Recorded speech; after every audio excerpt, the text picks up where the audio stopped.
Goroyadu waxay ka mid tahay xayawaanada duurjoogta ah, sidoo kale waxay ka mid tahay xayawaanada la dhiiga diiran. Waxay leedahay indho aad u waaweyn iyo lugo dhaadheer. Goroyadu waxay quudataa xididada, caleemaha, quruuruxa yaryar ee dhagxaanta iyo midhaha. Mararka qaarkood waxay quudataa qaybo ka mid ah xayawaanada yaryar sida cayayaanka, masaska, mulacyada iyo sidoo kale jiirarka.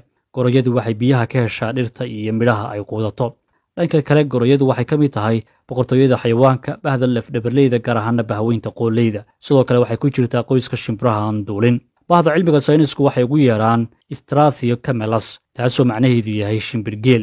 asal ahaan waxay ka soo jeedaa qaaradda Afrika. Goroyada luqadda Ingiriisiga waxaa lagu yeeraa ostrich, halka afka Soomaaligana aynu u naqaano goroyo ama goroyo baalley. Tadadig waxaa loo yaqaanaa goroyo cawl, kalabna haldaa. Ilmaha yar ee ay dhalaanna waxaa loo yaqaanaa wurin leh. Waxay dhashaa kaliishii, halka ay beedka dhigatana waxaa loo yaqaanaa goof. Goroyada waxaa loo qaybiyaa 5 nooc kuwaasoo kala ah Strathiocamelus australis. Noocan waxaa loogu yeeraa goroyadii koonfurta, waxaana laga helaa dalka Koonfur Afrika. Tan labaad waxaa loo yaqaanaa Strathiocamelus camelus.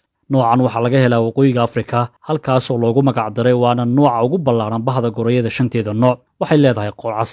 Strathiocamelus mosaicus noocan waxaa laga helaa qaybo ka mid ah bariga Afrika, waxaana ay ku leedahay qoorta midab jaalle ah. Strathiocamelus syriacus noocan waxaa laga heli jiray dhulka Khaliijka iyo bariga dhexe. nooca shanaadna waxaa loo yaqaanaa Strathiomelibdovenus ama Somali ostrich. noocan waxaa laga helaa dhulka Soomaalida oo keliya, taasoo leh qoor buluuga sida lagu sheegay cilmi baadhis la sameeyey sanadkii 2014. Goroyadu waxa ay noolaataa 30 ilaa 40 sano. culayska goroyadu waxa uu gaaraa 90 ilaa 140 kiilo, dhererkeeduna 1.7 ilaa 2.8 mitir. Goroyadu waa shimbirta ugu weyn shimbiraha dunida ku nool, waana ta ugu miisaanka culus. Goroyadu waxay u nooshahay koox. beedka goroyadu waa ka ugu weyn beedadka shimbiraha adduunka oo dhan. goroyada dhadig caadi ahaan waxay dhashaa 12 ilaa 18 beed, isagoo ku dilaaca 42 ilaa 46 maalmood. goroyada beedkeeda waa la cunaa, mana laha wax dhibaato ah, waxaana laga helaa macdano ay ka mid yihiin qaybo ka mid ah faytamiinada. goroyadu waxay leedahay 42 hidde-side.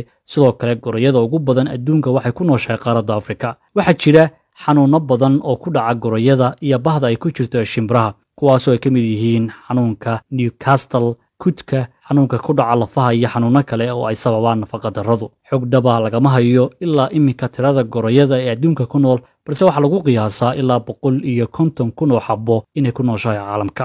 ugu dambeyn waxaa jira ururo u dooda xuquuqda goroyada, kuwaas oo ugu weyn yahay urur la aasaasay sanadkii 1997, ururka caalamiga ee goroyada adduunka ee International Ostrich Association, kaasoo fadhigiisu yahay Belgiumka. waxaa jira maalin caalamiya oo adduunka laga xuso goroyada, taasoo ku beegan 2 bisha 2 sanad kasta.